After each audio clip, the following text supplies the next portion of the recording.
Hello, everyone. I hope that you guys had a wonderful weekend.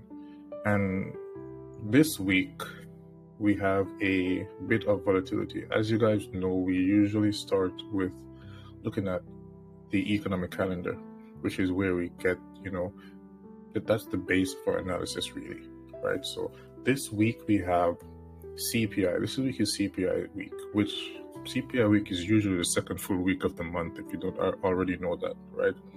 Such a coincidence. Just falls in line with QT. But yeah, this week we have CPI. Monday, I think that tomorrow I will try my best to be here at 6 p.m. Eastern Standard Time, right? Because tomorrow I don't want anyone really doing anything. Even though most of you will, if you can, just try not to. The day before CPI is usually choppy, and if it's not choppy, it can expand sometimes. But whenever that happens, we usually have low probability conditions. So we'll have price expanding with no pullbacks or anything like that, or price pulling back and disrespecting PDRs, and then rallying afterwards, or vice versa. So currently, today no trading, tomorrow no trading. Straight and forward. Tomorrow we have nothing, right? Nothing, just a blank canvas right here. And we can trade after CPI is released, right? After CPI is released, we can use that to trade that data, that move. We can see if it runs liquidity. If it does, then we will trade in the opposite direction. If it fills, a higher time frame fair value gap, a balanced price range, anything that forms on Monday, we'll be using that, right? If Monday forms a range, then we'll be looking to price to either run above it, run below it, or return to the 50% of the range that Monday forms, right? So we have 830, which I'll say this could be forming the lower to higher of the week, right? Tuesday. So Tuesday, I will expect most of the volatility. Wednesday, we don't really have anything to trade with. So we will probably be looking for something to do at like 9 to 10:30, right? Which is perfect because CPI is released at 8:30. After 30 minutes after the news event, has been released, then, the Xauusd will probably be cooled down by then. So the liquidity run that will be engineered with this specific news event will slow down, or start to form a range on the lower time frame, like the 1 minute time frame or lower time frames. On Thursday, we have news also, so this is tradable. Whenever we have news events at like 8:30 a.m., then we usually, just let it be and trade at 9 o'clock. That's the best thing to do, because why? The best trades will form between 9 and 10:30 in the morning, which is Eastern Standard Time during the New York session, right? That is Q3 of Q3. Remember, that is the best time that we can trade. If you just trade during that time, if you're new, just focus on that time, right? And if you can, just focus on the afternoon session. And we'll get to those times later. So, and again, we have news at 8:30. We have news at 8:30 again, Friday. So this week we have 3 tradable days, right? Remember, we always use high impact news events, the US dollar more particularly, right? So we have news on Tuesday, we have news on Thursday, and we have news on Friday. What can we expect on Fridays? We can expect price to just return back into the range that it makes, or return back into the expansion leg that it makes during the week. So this week, Tuesday, is where we will expect a lot of volatility. We'll get volatility on Thursday and Friday as well. More in particular, both of these setups, I'm expecting 2 out of 3 of them to form during 9 to 10:30 in the morning. So 2 out of 3 of these setups right here. So right now already, you have something to look for at a specific time. So Tuesday, Thursday, Friday, before going to this week, just make sure you have your plan for risk management, how you're going to manage your trades. If you're trading the S&P 500 or NQ or whatever it is, like if you're trading EU, GU, how much points you're going to use as your stop, right? Which time frames do you use? You don't want to just be going into the market and just using random time frames, right? If you use the 1 minute time frame, then you use the 1 minute time frame. You use the 5 minute time frame, then you just use the 5 minute time frames, right? And yes, as Afterglow says, red folded news are entries. Well, they are entries, but like they are delayed high probability entries, which they probably delay around 15 to 30 minutes, right? And then even after an hour afterwards, then it's like you have that sweet spot where price usually reacts. So now we'll look at the XY as we usually do when we usually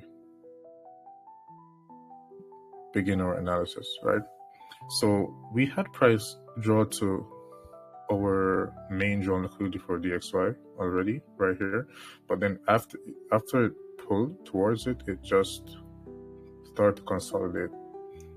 What I really wanted to see, actually, right, the market just isn't showing anything clean right now. So we had price close below these closes, which in itself is a type of turtle soup, right? And then push above this high. We expected price to draw to this liquidity pool that's above here. And then we also expected price to return to the range. Price didn't break below this low, and we didn't get SMT with EU or GU. So right now, price is low probability. We have low resistance liquidity right here. We have equal lows below these lows right here. I like doing the analysis as we go, right? So you can see me doing it. For like anyone that's like new, you can see which tool I reach to. You can see, how I draw the line or whatever it is. It's you learn better by seeing me doing it than me just posting the charts, right? This is better. So right here we have buy side above this high right here. Buy side liquidity, buy side liquidity, buy side liquidity. And we have sell side liquidity below this low. Right here is a daily fair value gap, right? If I go back on the higher time frame, you can see this is daily fair value gap. So if price falls below here, I am expecting it to probably dig into this wick as well, right? Remember that wicks are gaps. So whenever you have long wicks like this, then we usually get price trade into the wick after breaking below this fair value gap. So this is the range that we're in right now in regards to the US dollar. So right now we would either want to see price break above this high or this low or below this low. But by the looks of it, we'll probably get price breaking below this low first, right? Also right here, we have a new week opening gap, right? This is the reason why we have price just, being stagnant, doing nothing. Price goes up into here, reacts to this order block, comes back down, and it's just been reacting from this new week opening gap, which is right here. So if we have price break below, then it could trade into this one and then rally, right? So if price breaks below here, on CPI, then we can see price probably rally afterwards, which would bring down the stock market, probably crypto or whatever, right? So, and if this goes lower, then we could expect EU, GU to rally higher. We could expect ES, NQ, the Dow to also rally higher, right? And I think that right now price is just running for stops, right? Even right now, I think like It's just overbought. It doesn't make any sense for those asset classes to be this high.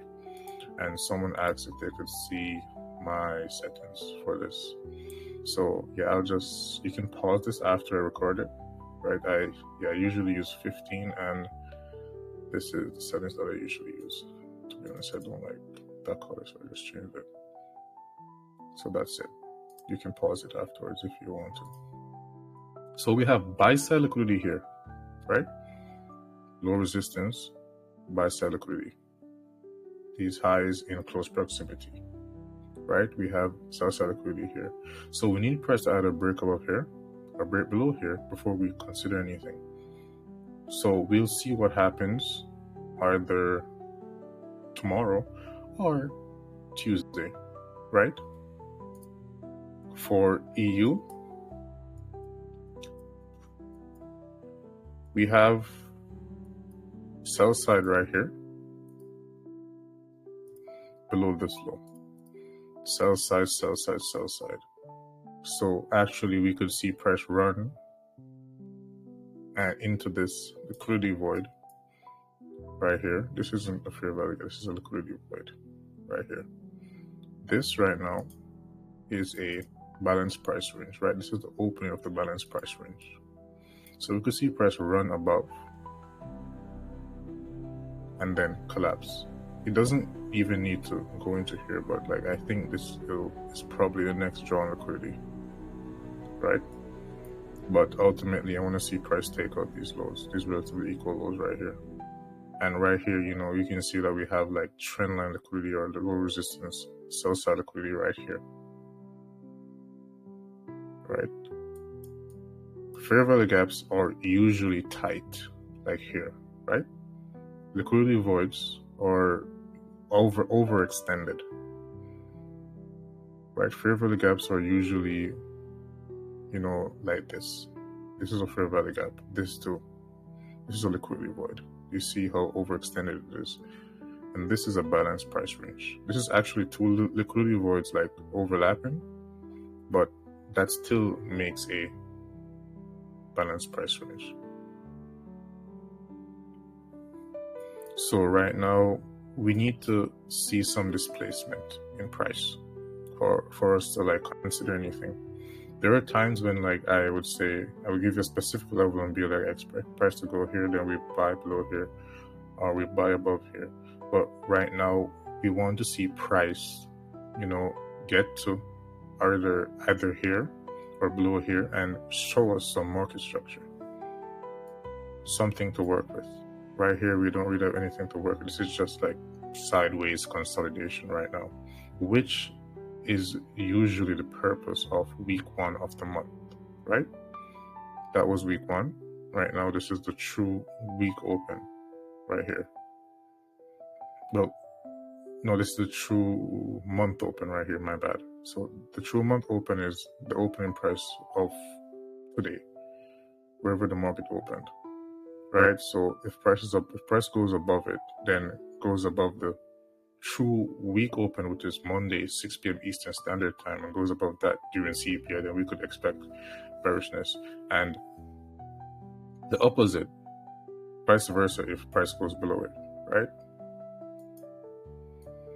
GU, we have this balanced price range here, as you can see.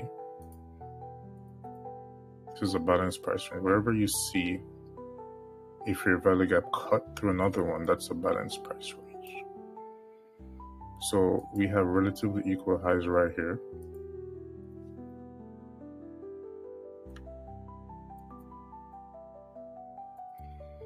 And we have right here, you can see that we have low resistant liquidity, right? So we want to see, firstly, just pay attention to what price does on Monday. Remember, we don't want to trade Monday's low probability, right? I don't think anything good will come off Monday. And if it does, I don't care, right?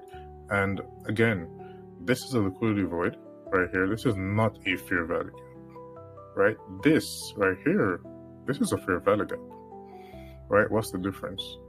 like you can just like use your eyes to like tell the difference, right? Because a fair value gap is not overextended like this. It's usually small. Can you see how this is? Small. And easy to like determine. If you see this, you should know that it's a fair value gap. With this, you'd probably be guessing. This is a fair value gap right here. You see how it holds price better when it's small, right? This now is not a fair value gap. This is a liquidity void. But due to the fact that we have another gap cutting through this one, that makes it a balanced price range. So this can serve as a draw on liquidity. Obviously, this is our next draw on liquidities, right? And we have a fair value gap here above these highs.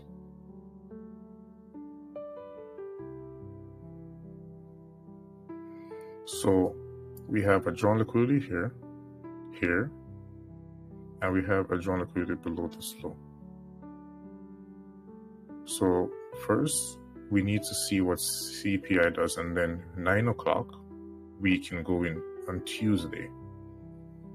I'll see what Monday does tomorrow, and I'll try to be here tomorrow at 6 p.m. again, right? Due to the fact that we don't really have much to work on right now, right? And this in itself is, a skill that you must learn when to participate and when not to participate in the marketplace, right? Whenever the markets get like, really easier to read, whenever the S&P 500 and the NASDAQ and so on, shifts, whenever the seasonal tendency kicks in, the quarterly shift kicks in, then I will probably be trading, doing a few live trades whenever I know that it's really high probability. Ever since the year started, I'll probably just be playing with like my $10,000 account or so. I've not really touched big funds, my big funds as yet. But obviously I plan to. But I usually don't unless I see a seasonal tendency kick in. Even right now, I think, all of this is, if you're trading here, it's just gambling, man. It's just gambling. So I remember where were we? I believe here. Or we were here, and I wanted to see price break below this low, but we didn't get that. And then we had price just rally afterwards, taking out anyone that was short here. And again, taking out anyone that was short here. So we had price clear this high, and then clear this high afterwards, right? And we have CPI right after all of this happened. So I want to see what happens during CPI, if it's going to like run above this one and create like a gap downwards, shift market structure or anything like that, before I try to do anything else, right? Currently, nothing to really do, like going in the market to trade right now. Nothing really. Remember here, there was something to do. You could trade here. Even here, you could like buy in here, and when price expanded, you could like come out, right? I'll take a loss right here, which is fine. You lose sometimes. That's okay. But currently, right now, nothing to really do. You just got to be patient. Wait for, CPI to show us what it wants to do with the market.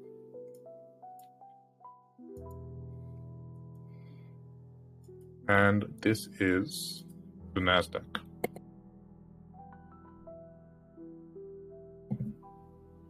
So, and just something to bring up, if you guys remember when this SMT formed, right? This kicked price into a buy program right here, which when I was here, I wanted to see price break below this low. We didn't get that. We just had price run above this high afterwards, right? So right here, I was wrong, right? So we were right here, right again around here, right here, and then we were finally wrong here, which is fine. We're at all-time highs, you know, very low probability conditions, right? Currently, I believe that, you know, we're overextended, but, you know, price could do anything, right? We could have price go sideways and then run the highs, then drop, or we could have price drop, then rally, then drop again, right? But right now, totally low probability conditions. Very low probability conditions right now. I have nothing, you know, that would like relate to accuracy right now that I could give you in regards to the ES and Q.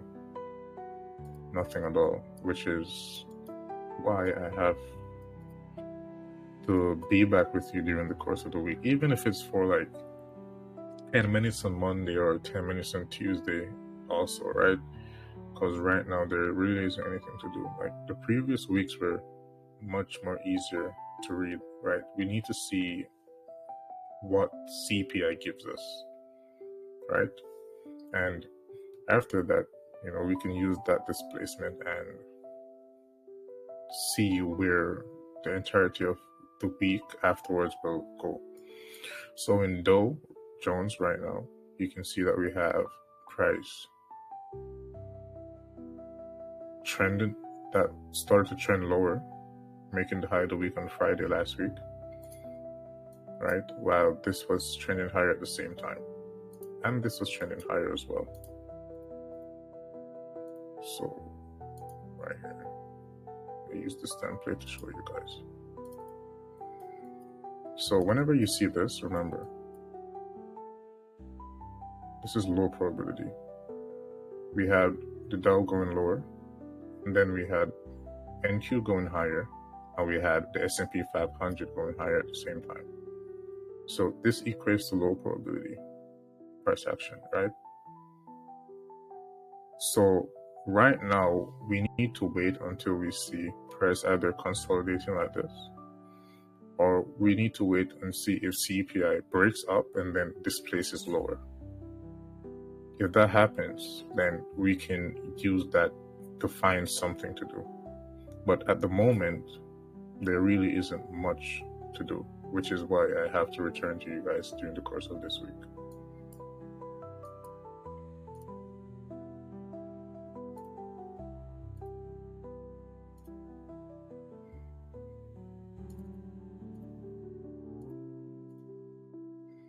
And Bitcoin. So currently right now, yeah, we were wrong on Bitcoin as well. I wanted to see Bitcoin at least drop below this low before going for this high again. But we're there anyway. So we'll see what CPI does. If CPI allows price to run above this high, dig into it, close above it, and then break down. Right? So this is what we'll be looking for. We have this inverse fair value gap right here. And on the monthly, we have this fair value gap.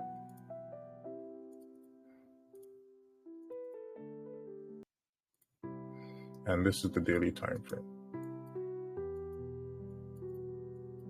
Right. So if you didn't like buy below this low, or if you didn't, you know, buy lower, then buying here is not a good idea, right?